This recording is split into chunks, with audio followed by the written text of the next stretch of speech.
Gracias a tu apoyo, en Abusat Shriners podemos devolverle la sonrisa a muchos niños panameños.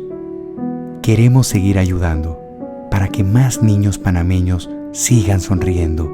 Apóyanos con tu donación a través de Yapi. Abusat Shriners. Si rompes una hoja en 100 pedazos y lanzas al viento, será muy difícil restaurar. Nada será igual. Lo mismo puede pasar si tú no verificas, contrastas o eres preciso con la información que haces pública. Fueron 6 heridos y 2 víctimas mortales. Recuerda, la comunicación construye, no destruye. Periodismo responsable. Si tienes pasión por las ventas, excelente actitud y dinamismo, esta es tu oportunidad. En Hispania te estamos buscando. Ofrecemos atractivas comisiones, capacitación y el respaldo de un equipo que desea ver tu talento brillar. Envía tu hoja de vida al correo info@hispaniamedia.tv con el asunto vacante ventas y te estaremos contactando. Somos Hispania, la ventana del talento nacional.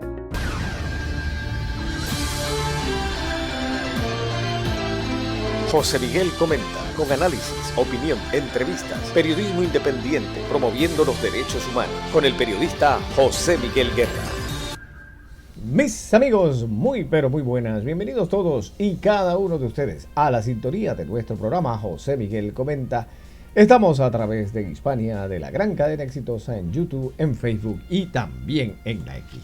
Y agradecido a todos ustedes por su sintonía, por dejarnos saber sus comentarios en nuestras redes sociales. Recuerden, esta semana no estamos atendiendo el WhatsApp, así que no está en nuestras redes de WhatsApp. Active la campanita si se suscribe a nuestro canal en YouTube y automáticamente cuando se estrena el programa allí le estará apareciendo el mismo. Así que muchas gracias por eso. Si no, nos buscan a X en @JMGuerraVideo, igual que en YouTube, o en José Miguel Guerra en Facebook. Muchas gracias por eso. Nos sigue en La Exitosa o en Hispania TV. Así que muchas gracias por estar con nosotros y dejarnos saber esos comentarios de estos programas que de modo didáctico pues llevan de todo, ¿no? Llevan de todo, del conocimiento antropológico, del conocimiento humano y también para la promoción de las libertades, de los derechos humanos y de las libertades de los seres humanos. Así que gracias por estar con nosotros en esta semana informativa con un material totalmente diferente que queremos presentarles a ustedes porque se nos va añejando ese material ahí. Y como estamos empezando este mes de diciembre, pues sí, para que vean el planteamiento informativo desde todas las ópticas. Y ese es el sentir que queremos transmitirles a ustedes en aras del conocimiento general. Que tengamos una amplitud y una variedad de conocimientos con relación a otros temas y otras temáticas que estamos viendo. Y eso es lo que quiero hablarles ahora mismo. Para muchos que no saben, pues sí, la Argentina tiene petróleo y tiene un nombre raro el lugar donde es. Viaje a la vaca muerta. Viaje a la vaca muerta es el reporte que nos presenta la BBC de Londres, que constituye esa pues esperanza de toda la ayuda económica que puedas necesitar este país devastado por el socialismo del siglo XXI, devastado en sus arcas que se robaron todo y que ya los convictos están siendo procesados y le están quitando todo para poder revenderlo y recuperar parte del dinero que se robaron. Así que conozcamos mucho de esa esperanza económica de la Argentina. Para mí, Vaca Muerta es futuro, es un presente, es una oportunidad. El que quiere crecer en Añelo puede.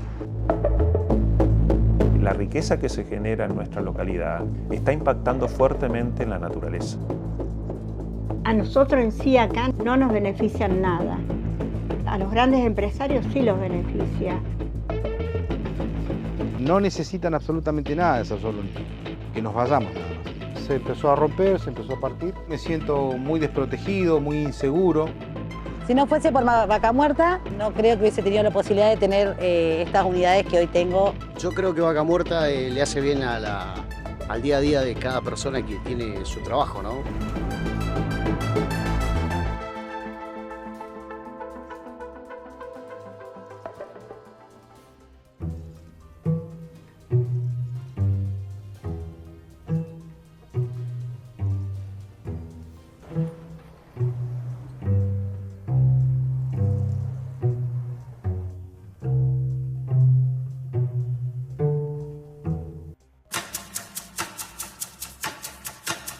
Mi nombre es Fabio Javier Jiménez, tengo una gomería, soy comerciante en Añelo, Vaca Muerta. Vinimos acá en el año 94 a arrancar con esta travesía. Acá no había luz, no había gas, no había agua. Nosotros estábamos muy lejos del centro, del pueblo. Tiempo después empezaron a crecer más manzanas y otras manzanas y creció el pueblo y nos pasó de frente y pasó de largo. Estuvimos en el lugar oportuno, en el momento oportuno.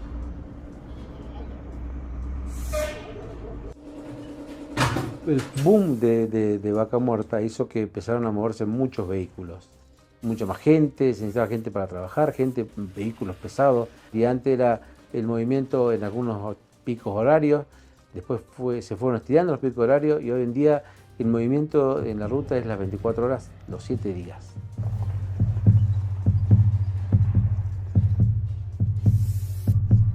Entonces hoy tenemos dos gomerías, una en la zona del casco viejo y una en el casco nuevo, en el parque industrial. Estamos con mi hermano trabajando, mi hermana que es la menor y el administrativo de la empresa.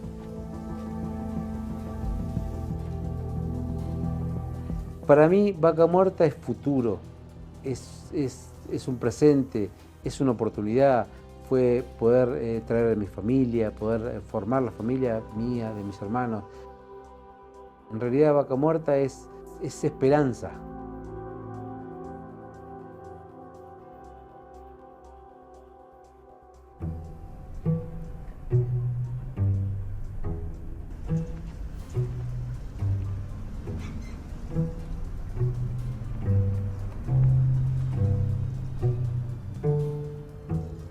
Mi familia llegó a Añelo hace más o menos 48 años.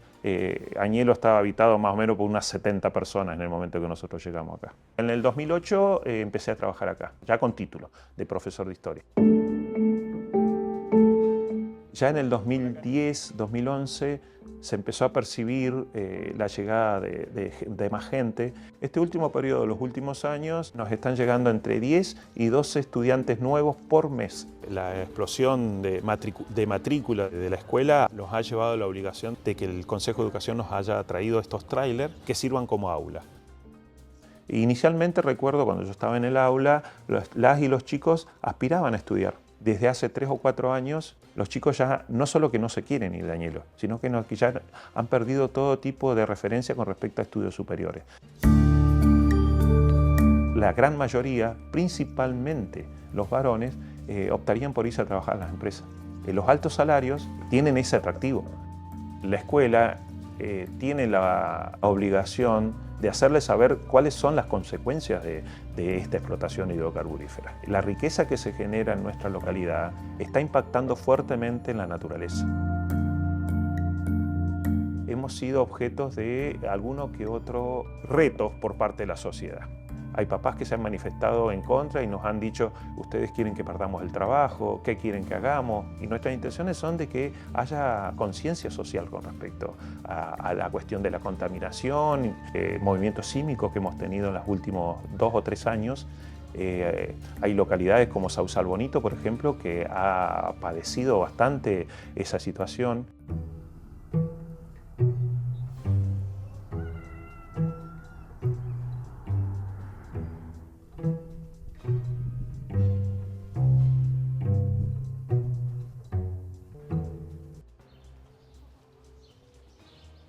Mi nombre es María Mabel Panero, estoy radicada acá del año 78. El tema de los sismos empezó en el año 2017. Bueno, fue algo muy raro, muy extraño, porque era como que, no sé, como que pasaba algo por abajo del piso, de la tierra. Queda mareado, queda choqueado. Es un momento muy difícil para recuperarse. Bueno, la primera vez que sentí un temblor en carne propia fue una madrugada. No sabía lo que estaba pasando porque el impacto fue tan duro y tan fuerte que me caí de la cama.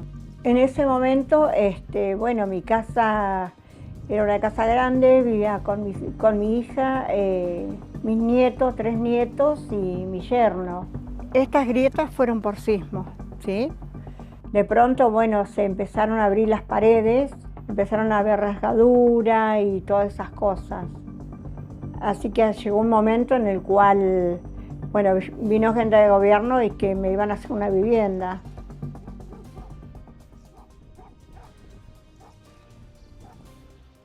No, vas a tener que traerla de vuelta. Soy nativo de esta zona, tengo 55 años y trabajé aproximadamente 21 años en la industria petrolera.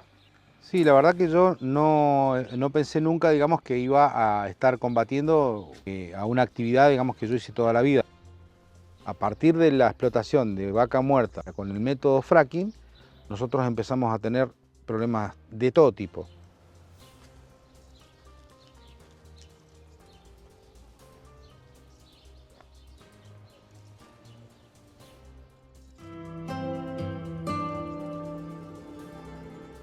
Sí, me hubiese gustado quedarme en esa casa. Quedan muchos recuerdos. Crié a mis hijos, a mis nietos. Para nosotros lo que es vaca muerta es negativo acá para la zona. Y me hubiese gustado que sí, que nunca hubiese ocurrido, ¿verdad? Y hemos recibido señales muy claras de que debíamos mudarnos, de que debíamos acostumbrarnos. Yo no tengo pensado irme de acá, ya este lugar es el que yo elegí y por eso me estoy rediseñando mi casa en otro lugar dentro del lote con las particularidades de va a ser antisísmica.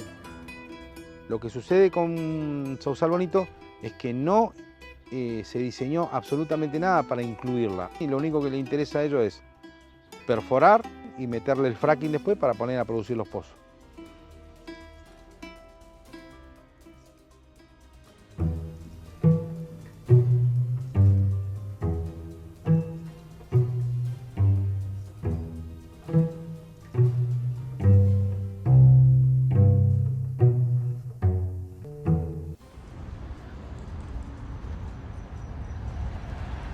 Yo de los 15 años soñaba con tener un carro de comidas. Yo hoy en día tengo 2 carros de comida y un pochoclero. El que quiere crecer en Añelo puede. Yo creo que el que quiere puede en realidad y no hay vuelta atrás. Mis clientes habituales, bueno, la mayoría son camioneros. Los camioneros están vinculados a empresas petroleras, como también hay algunos que están vinculados a empresas que prestan servicios al petróleo. Yo soy de la provincia de Buenos Aires y me vine hace un año acá. Me vine por trabajo y porque me gusta mucho la zona. Mi nombre es Jorge y trabajo en el equipo de torre de pooling. En el petróleo llevo 19 años, fue un boom impresionante de un momento a otro. Los valores de alquileres, comida y demás, está todo por las nubes, así que bueno, hay que tratar de adaptarse a la situación. Yo creo que Vaca Muerta es algo positivo ya te digo, porque es una fuente laboral y hoy el trabajo es todo.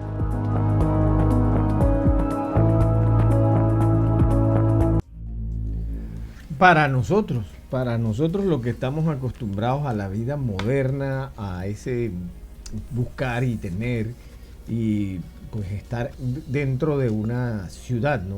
Y tener la mejor educación para nuestros hijos, tratar de darle herramientas en ese conservacionismo. Pero cuando escuchamos sobre nuestros hermanos originarios y todas estas cosas, hasta los creyentes estos Amish y todos, que ellos no usan modernidades y no usan cosas de no sé dónde y para aquí y para allá, pero realmente queremos ser originarios, queremos mantener nuestra cultura como estaba. Pues les presento un grupo de Perú que sí lo hace y que es el más numeroso.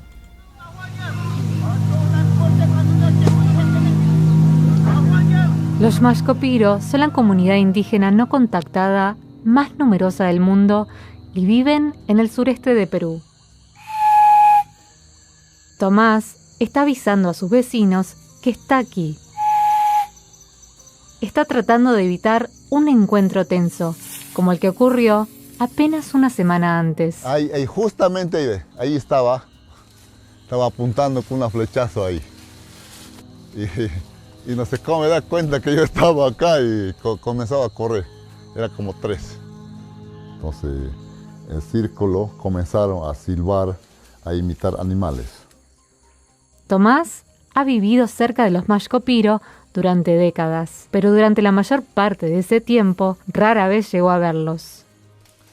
Siempre ellos dejan las huellas. Ellos no cortan, mira, aquí la vez pasada, ese de así le chancan a ellos.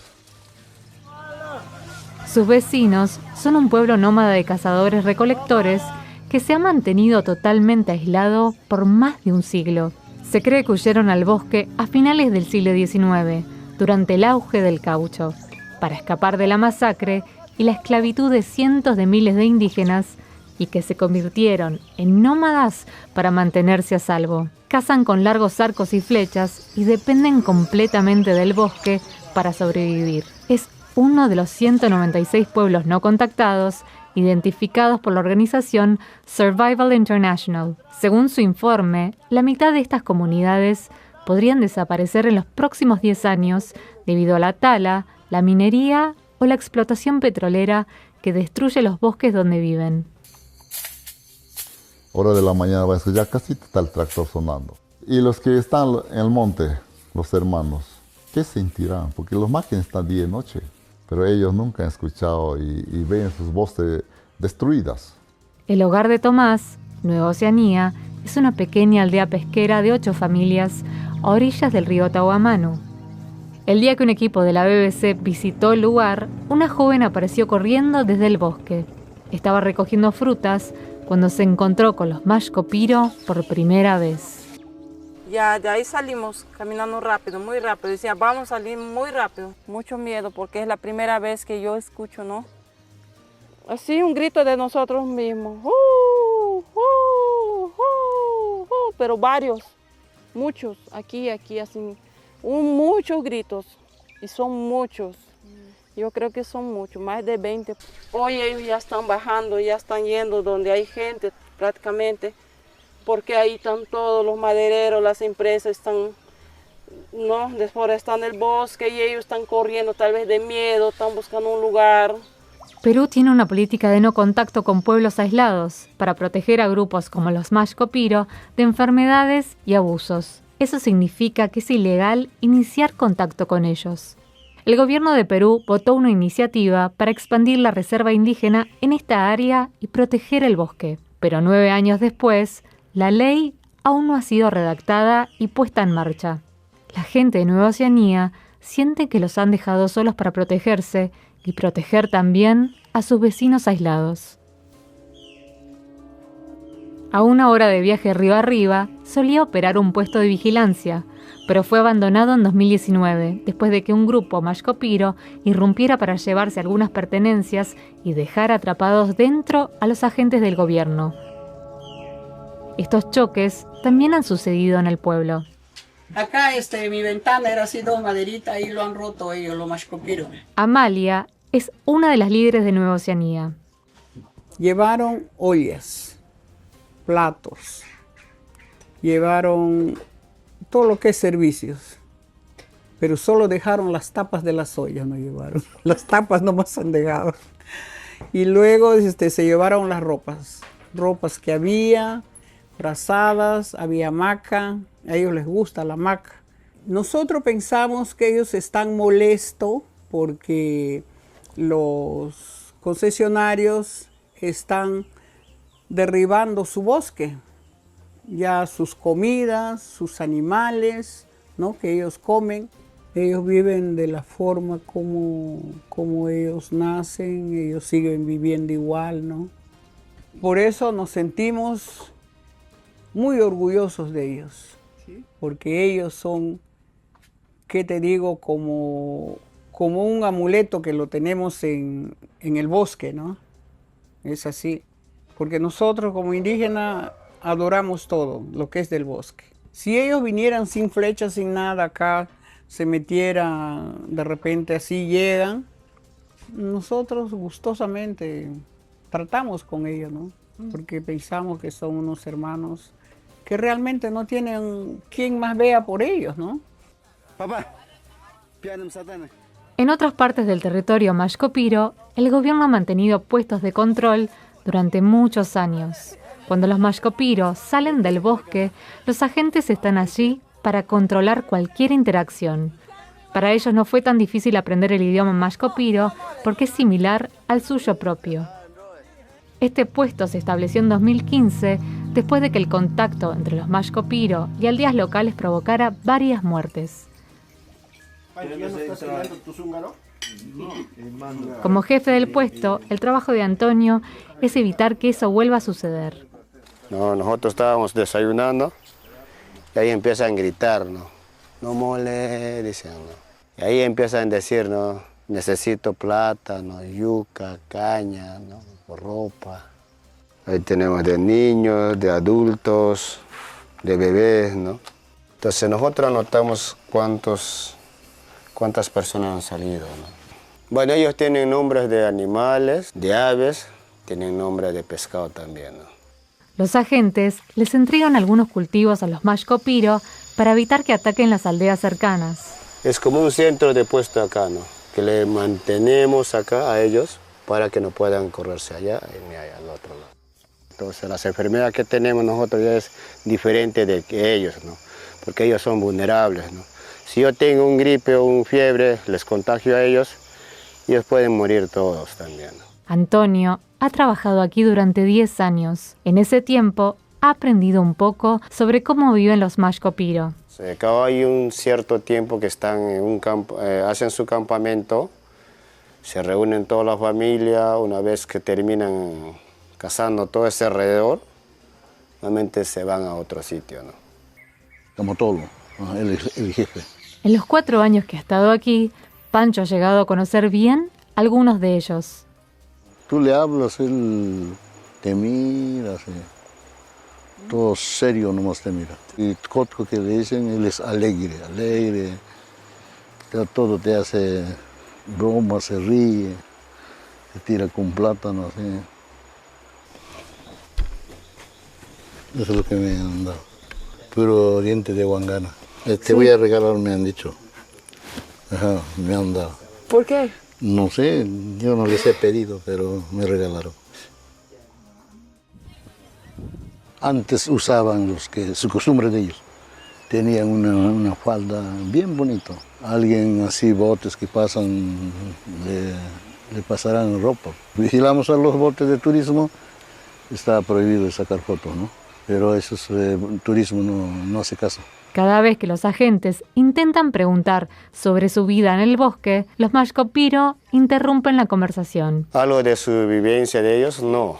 Ellos se cierran, eso sí no te avisan. Yo una vez estuve viendo, preguntándoles sobre la candela, cómo lo encienden sus leñas ellos, ¿no? No, una vez me han dicho, tú tienes leña, tú sabes lo que haces, me dice. Tú tienes todo ya, nos dicen también. Y no quieren enseñar cómo lo hacen ellos, ¿no? Lo que yo pienso es que ellos tienen sobre su naturaleza que les apoye bastante y también por las enfermedades que a veces lo consiguen, pero se curan también por la naturaleza que dentro del bosque. Es bueno proteger ese bosque, la naturaleza para ellos, ¿no? Por ahora, los Mashco-Piro aquí están bien protegidos. No hay un puesto de control operativo en Nueva Oceanía, pero el Ministerio de Cultura de Perú aseguró a la BBC que patrulla la zona con frecuencia para identificar posibles riesgos para la tribu. Mientras tanto, en Nueva Oceanía, los pobladores están haciendo lo posible para proteger a sus vecinos aislados. Sabemos que por donde anda, por ahí hacemos los chacras y ellos mismos que llevan. Entonces hay una seguridad que nosotros mismos hacemos nuestras ideas. Y así estamos protegiendo acá. No alcanzo esa lengua de ellos, ¿no? Que ellos, ¿no? Para que pueda yo decir, ¿sabes qué? o te regalo, o llevo, puedes llevar libremente mi plátano y que no me flecheen, ¿no? Nosotros como natos de pueblos originarios tenemos el deber, el derecho de ir a parar, solos, porque necesitamos que ellos también sean libres, como nosotros. Sabemos que como años vivían muy tranquilos ellos, porque están acabando su bosque, están destruyendo su bosque. Bueno, allí lo tienen. Para los originarios de verdad, la vida transcurre como la vivían, sin venir a coquetear con el modernismo y tratar de, pues, que no toquen mis cosas porque yo soy originario, pero sí toco las de ustedes porque no, sino todo lo contrario. Bueno, y hablándoles un poco de qué es el embargo económico o el llamado bloqueo. ¿Existe realmente un bloqueo de los Estados Unidos contra Cuba? En primer lugar, no existe ningún bloqueo. Existe un embargo bilateral y Cuba sí comercia con el mundo. Llamarlo bloqueo es una distorsión. Un bloqueo es una acción militar que impide físicamente comerciar, moverse, desplazarse. Lo que existe es un embargo solo entre Estados Unidos y Cuba, no entre Cuba y el resto del planeta. Hoy Cuba comercia, por ejemplo, con la Unión Europea, China, Brasil, México, Argentina, Rusia, Turquía, Canadá, casi todo Asia. Y paradójicamente, Estados Unidos es uno de los principales vendedores de alimentos a Cuba, porque desde el año 2000 las ventas agrícolas y humanitarias están autorizadas. Cuba compra cada año cientos de millones de dólares en pollo y medicinas a empresas norteamericanas. Entonces no, el bloqueo no impide que Cuba compre comida o medicina. Cuba sí puede comprarlas. Lo que no puede es pagarlas. En segundo lugar, Cuba espanta la inversión extranjera por su propio modelo. Se suele decir que el embargo impide que lleguen inversiones, pero la verdad es que hay una ley, la ley 118 cubana, que permite la inversión extranjera y existen zonas francas como Mariel. El problema no es legal, es práctico. El Estado prohíbe que el inversor contrate directamente trabajadores. Debe contratarlos a través de una empresa estatal, que se queda con más del 80% del salario. No existe seguridad jurídica. Expropiaciones, cambios arbitrarios de reglas, controles y decisiones del Partido Comunista Cubano ahuyentan el capital. El sistema prohíbe el mercado mayorista, limita la importación privada, mantiene el monopolio estatal del comercio exterior. No existe capitalista que quiera arriesgar dinero en una estructura donde el Estado es juez, parte y dueño total. En tercer lugar, la economía cubana ya era disfuncional incluso cuando no había embargo. La crisis estructural no comenzó con el embargo. Viene desde la propia instauración del modelo. Agricultura estatal improductiva desde los años 60. Al Che Guevara lo hicieron ministro. Eliminación de propiedad privada y competencia. Planificación central rígida. Productividad crónicamente baja. Burocracia que asfixia cualquier tipo de iniciativa. El embargo no creó estas distorsiones. Son productos del diseño interno. En cuarto lugar, incluso con subsidios soviéticos enormes, el modelo no funcionó. Este es el dato clave que destruye el mito. Entre 1960 y 1990, la Unión Soviética subsidiaba a Cuba con entre el 4% y el 7% de su PBI anual, según economistas tanto cubanos como extranjeros. Moscú, entre otras, compraba azúcar a precios muy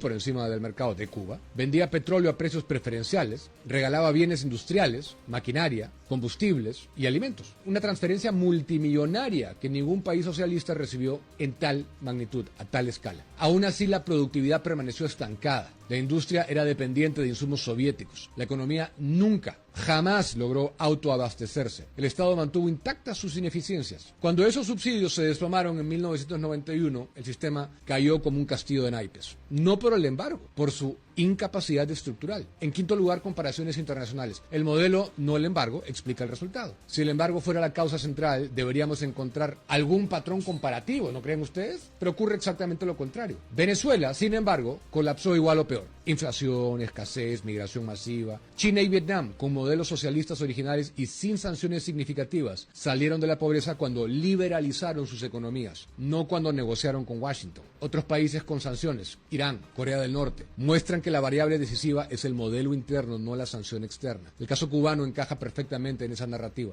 Los países con economías estatizadas y sin incentivos colapsan, tengan o no sanciones. En sexto lugar, el embargo no impide producir alimentos, electricidad ni transporte. Aquí llegamos al corazón del mito. El embargo no prohíbe que Cuba siembre arroz, por ejemplo, que siembre frijoles.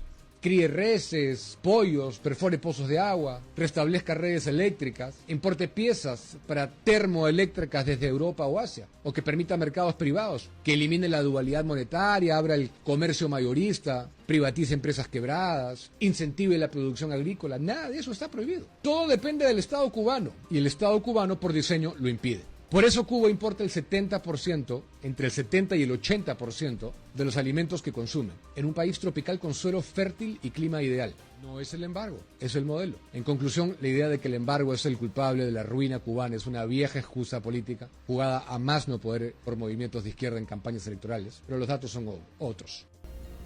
Bueno, ahí lo tienen, totalmente didáctico. No hay tal cosa. Hace unas semanas se le expropió todo el dinero a todos los hoteles internacionales y a todo el que tenía dinero dentro de la banca cubana, se le expropió. No lo pueden tocar, el Estado lo agarró. Esa es la seguridad jurídica y eso está pasando hoy. Hoy está pasando. Bueno, miau miau, cualquiera diría que es un gato. Es un gato que está haciendo así. No. Es la droga o el caso fentanilo que afecta a millones de rusos.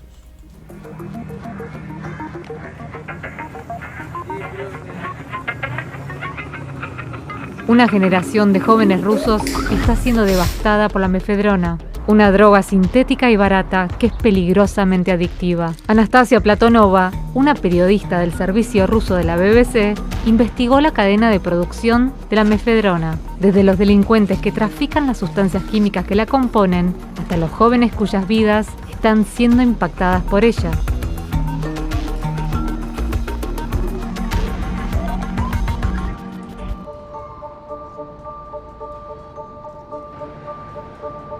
Мы идем за закладкой.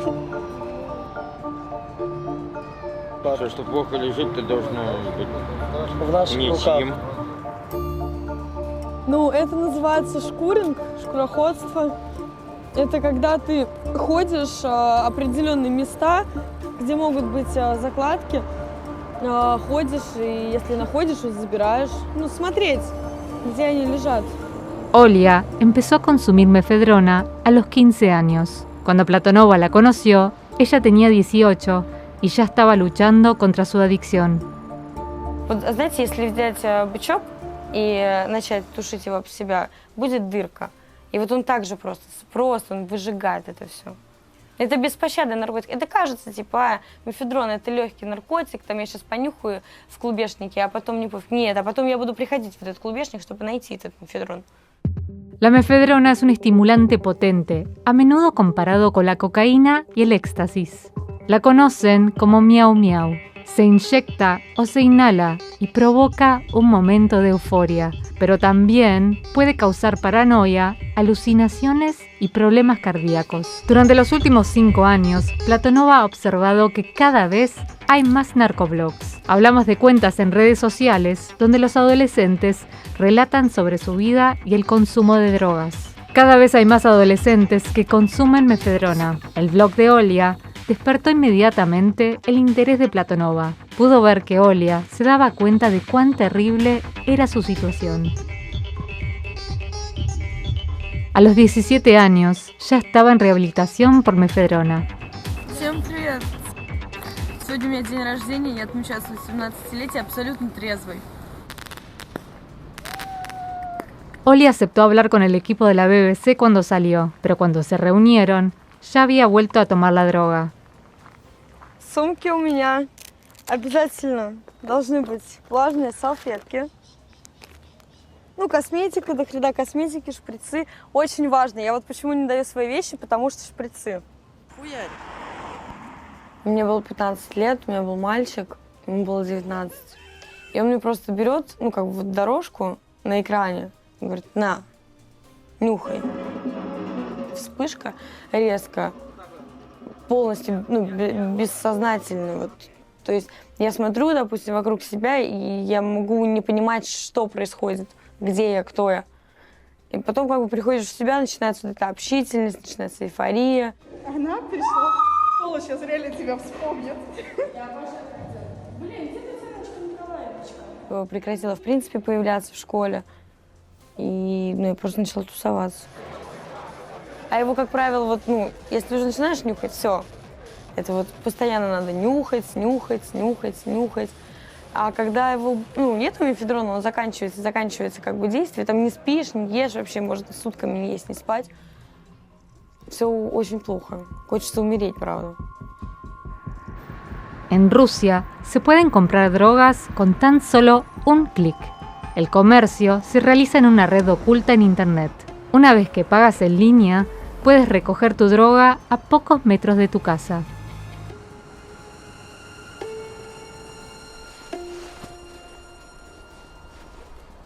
Первый раз, когда я шел за закладкой, как раз был вот этот лес. Мне было очень страшно на самом деле. Там лежал 1 грамм крека, белой изоленте. Маленький такой треугольник. Лежал прямо в снегу.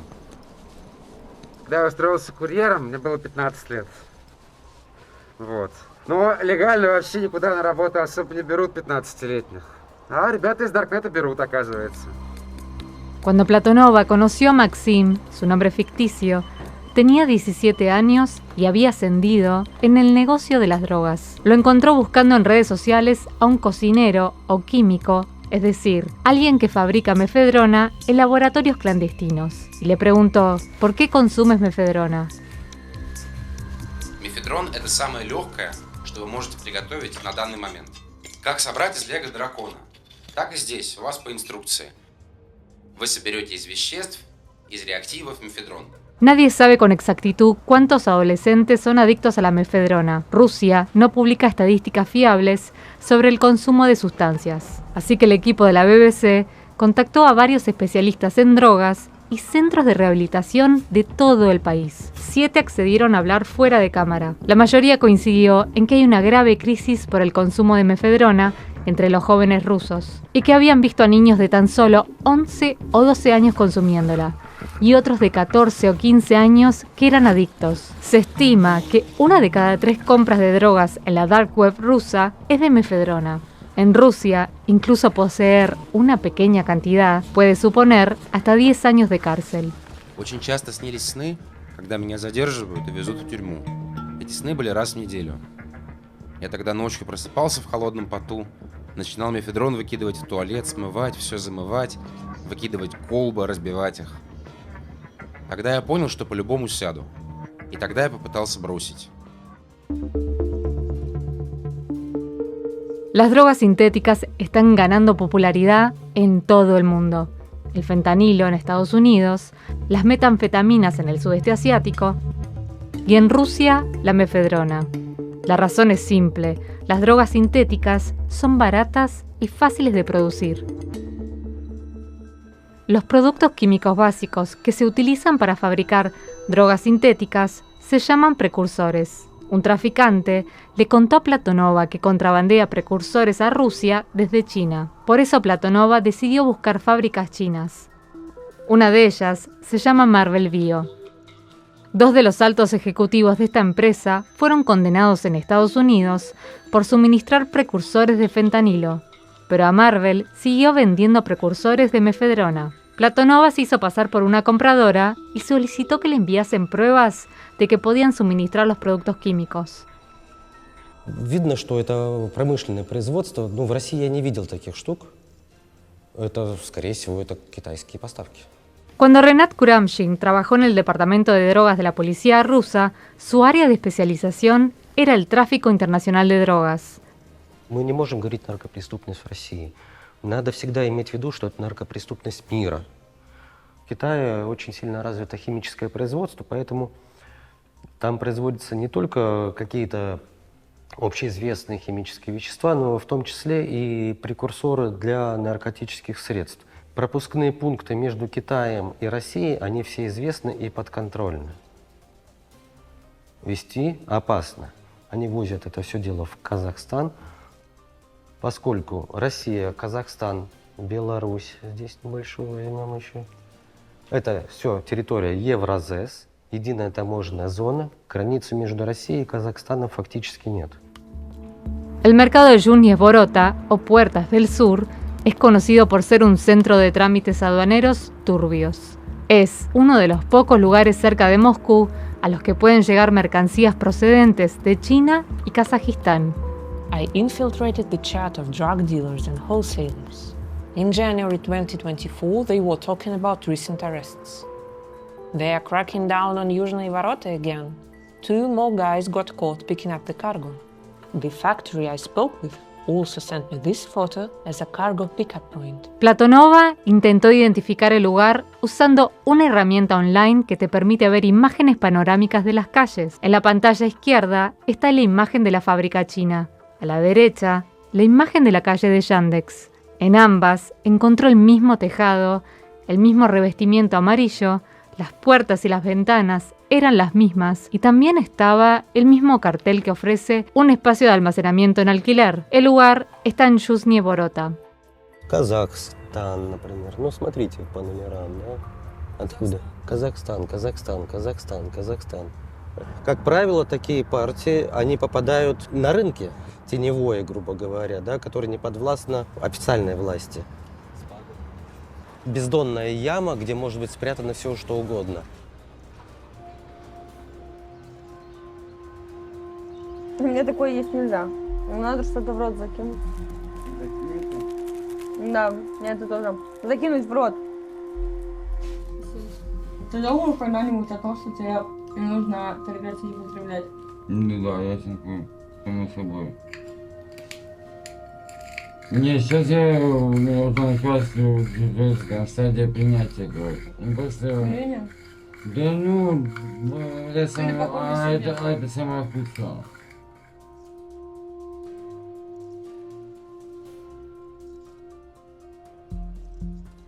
Я говорю, все ведутся на то, что, блин, тусовка, вау, мы сейчас там накуримся или нанюхаемся. Там будет все классно, а по итогу ты сидишь, у тебя голые стены, один матрас и шприц один на 5 человек.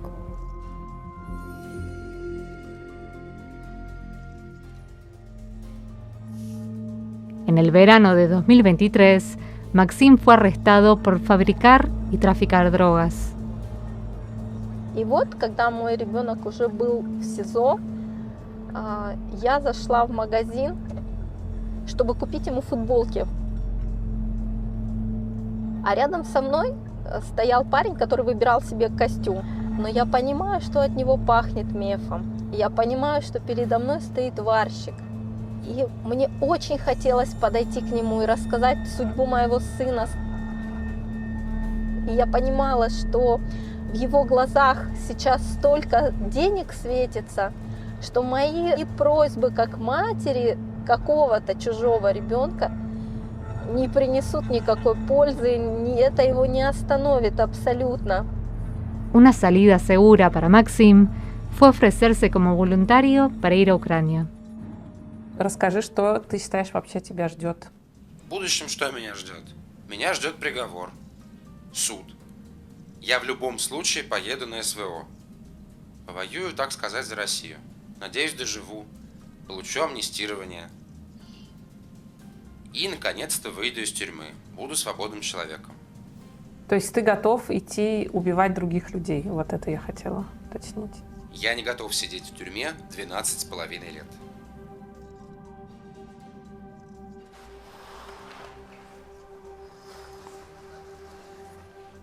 Я была против СВО.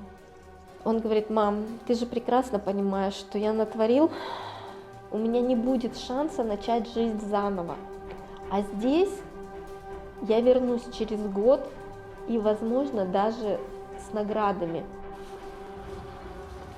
11 июля он подписал контракт, и 14 июля он уже был в Мариуполе. Последний раз я разговаривала с ним 1 августа, когда он сказал, что «мам, я стартую». Все, это были его последние слова, которые я слышала.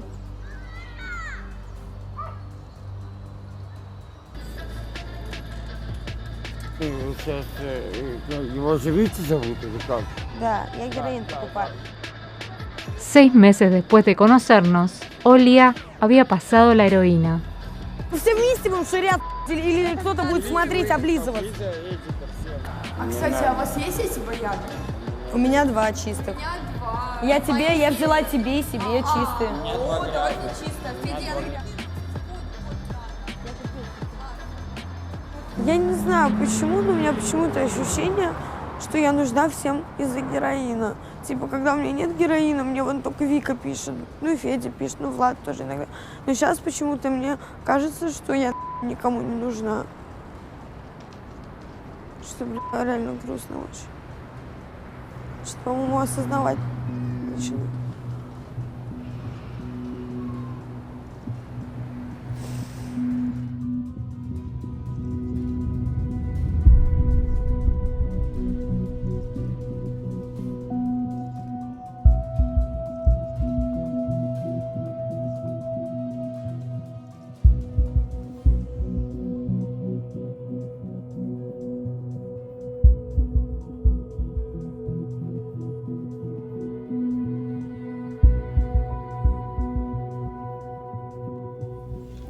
Falsos amigos, falsos valores, falsa gente, lo que acaba con todos y los lleva por el camino fácil de buscar una respuesta rápida.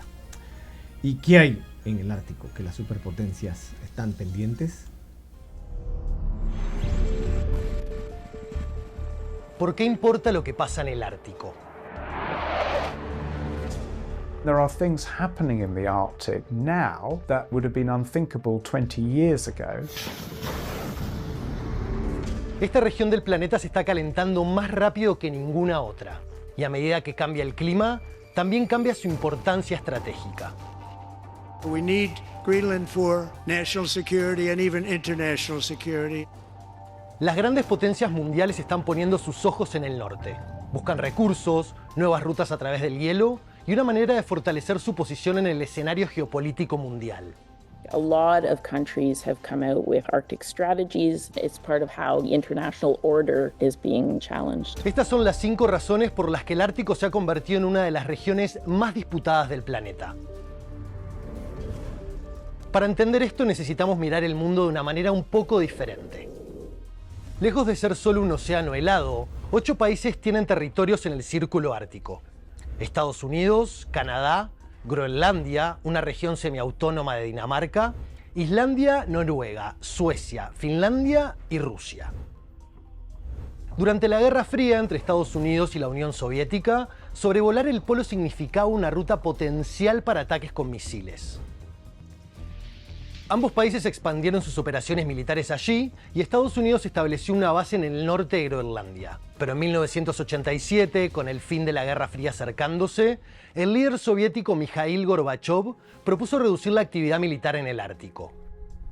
What Gorbachev was trying to articulate was a vision where the Arctic parties would focus on areas where they could find common cause. En los años siguientes, las 8 naciones árticas formaron el Consejo Ártico y acordaron colaborar en investigación y protección del medio ambiente en la región. Estados árticos y no árticos abrieron bases de investigación con países como China, India y Corea del Sur, estudiando cómo la región afecta a los patrones climáticos a miles de kilómetros de distancia, en Asia. The Arctic has had this reputation of being sort of an exceptional place of peace and cooperation. That narrative continued until Russia's invasion of Ukraine. En 2022, Rusia reabrió las líneas de fractura ideológicas que se generaron en la Guerra Fría. En pocos meses, Finlandia y Suecia solicitaron unirse a la OTAN, la Alianza Militar Occidental. El mapa del Ártico se convirtió en Rusia por un lado y los miembros de la OTAN por el otro. The border between Norway, Finland and Russia is effectively a front line for Russia and NATO. El Ártico fue un escenario de un conflicto directo cuando una base aérea rusa en el Círculo Polar Ártico fue atacada por unos drones ucranianos. La región es clave para la defensa y las operaciones militares de Rusia. La mayor parte de su capacidad nuclear está ubicada allí. Я подчеркну, Россия никогда никому не угрожала в Арктике. Но мы внимательно следим за развитием ситуации. Выстраиваем адекватную линию реагирования. Rusia ha reabierto decenas de bases de la era soviética y ha utilizado las aguas árticas para probar misiles de crucero hipersónicos. Jets de combate rusos y estadounidenses se han acercado peligrosamente en los cielos cercanos a Alaska. Y Occidente también está ampliando su presencia en el Ártico. En 2024 se realizaron los mayores ejercicios de la OTAN en la región desde la Guerra Fría. El ejército de Estados Unidos ha reactivado una fuerza especializada para operaciones árticas en Alaska. Y el presidente Trump ha propuesto algo todavía más audaz.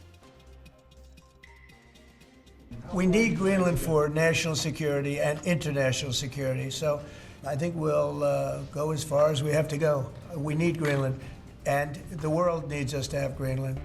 Estados Unidos todavía mantiene una base militar en Groenlandia. Y la respuesta a los movimientos de Trump fue clara. Jamen, Grønland grønlændernes, og Grønland en del af det danske kongerige, og det kommer ikke til at ændre sig. Las encuestas sugieren que la mayoría de los groenlandeses no quieren formar parte de Estados Unidos, sino que quieren ser independientes. Para el presidente de Estados Unidos, una fuerte presencia en el Ártico es clave para contrarrestar la asociación entre Rusia y China, que ambos países describen como una amistad sin límites. You don't even need binoculars. You look outside, you have China ships all over the place. You have Russian ships all over the place. We're not letting that happen. Buques de la Guardia Costera rusa y China han realizado patrullas conjuntas en el Océano Ártico. Y bombarderos de ambos países han volado juntos cerca de Alaska.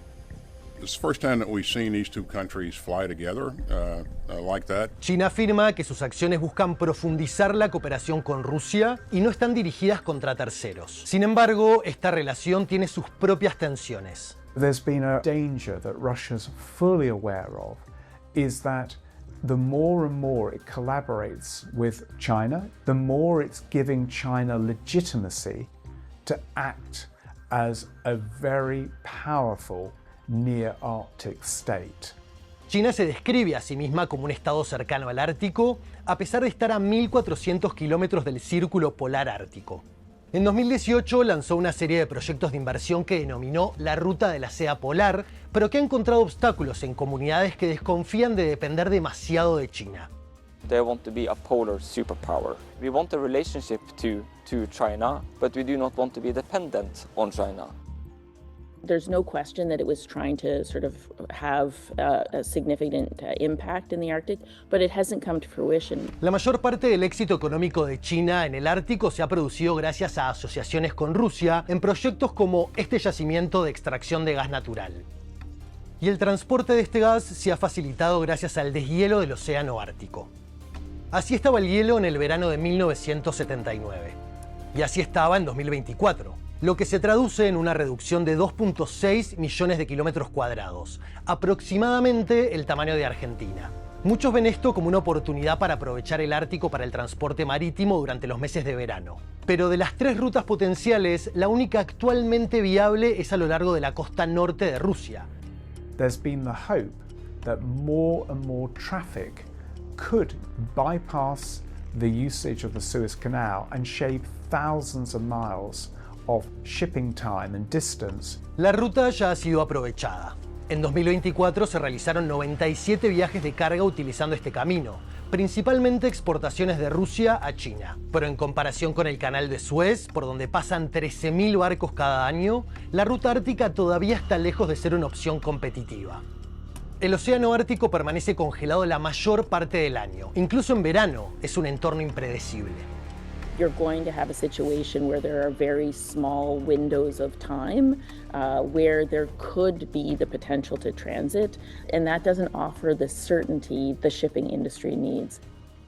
Aunque aún quedan dudas sobre el transporte marítimo, hay otras cosas que el deshielo podría revelar. There's been this narrative of the last frontier of sort of rich access to resources that haven't been accessible in the past.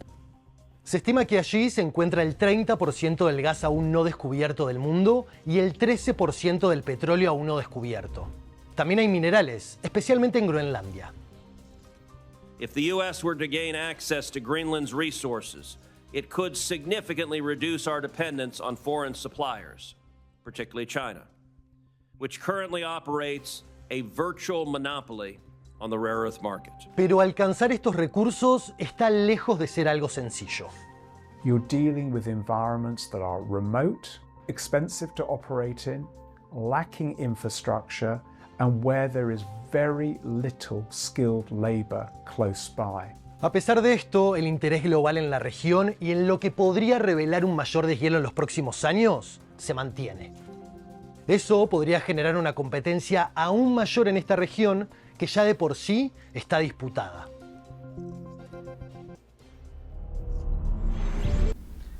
Bueno, allí lo tienen. ¿Y cuántas personas había en el jardín del Edén? ¿Quiénes fueron primero? Conozcamos un poco esto que sí está en la Biblia. ¿Personas crees que hubo en el paraíso o jardín del Edén? Seguramente tu respuesta sea dos, Adán y Eva.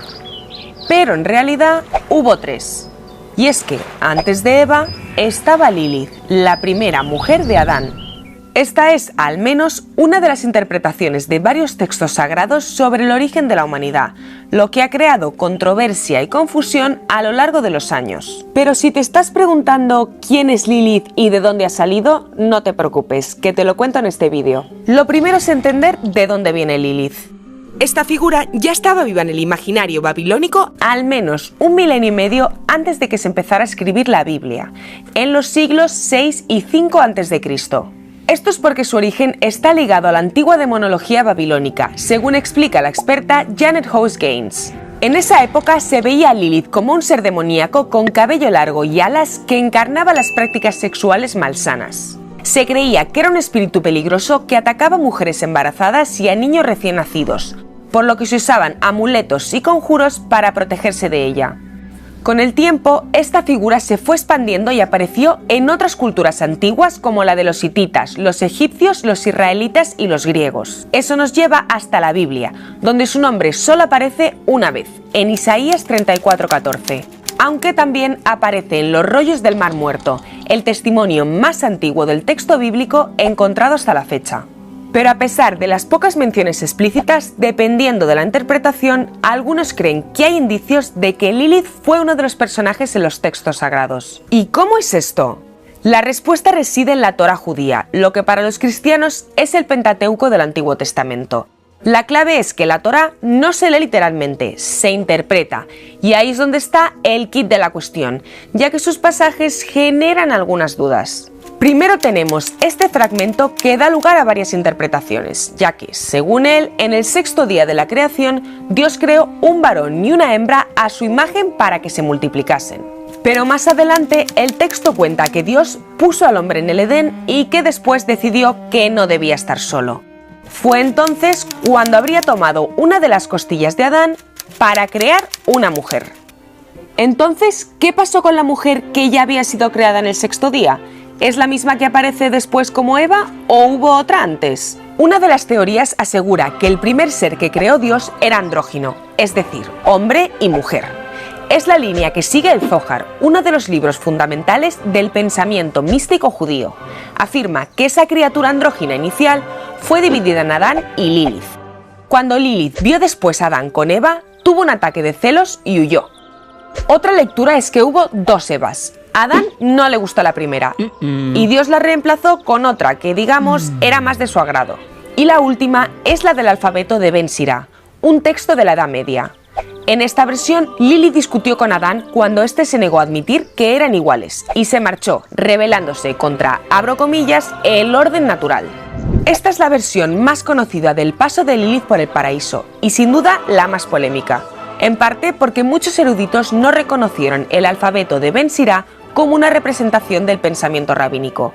E incluso hubo quienes creían que era una sátira que se burla de los textos sagrados por su lenguaje a menudo vulgar y su tono irreverente. Pero si recordamos que estamos transitando los senderos de relatos antiguos, la versión de Ben Sira tiene un valor particular, ya que fue escrita en el medioevo y representa a una mujer que prefirió renunciar al confort del paraíso antes que a sus derechos. Y eso nos lleva a hoy en día, donde algunos movimientos feministas han adoptado a Lilith como parte de su simbología por lo transgresivo de su decisión, transformando así a Lilith de un demonio temible a un icono del feminismo. ¿Será verdad? Bueno, mis amigos, hasta aquí nuestro programa del día de hoy. Muchas gracias a todos ustedes por su amable sintonía. Si el Señor así nos lo permite, regresamos mañana.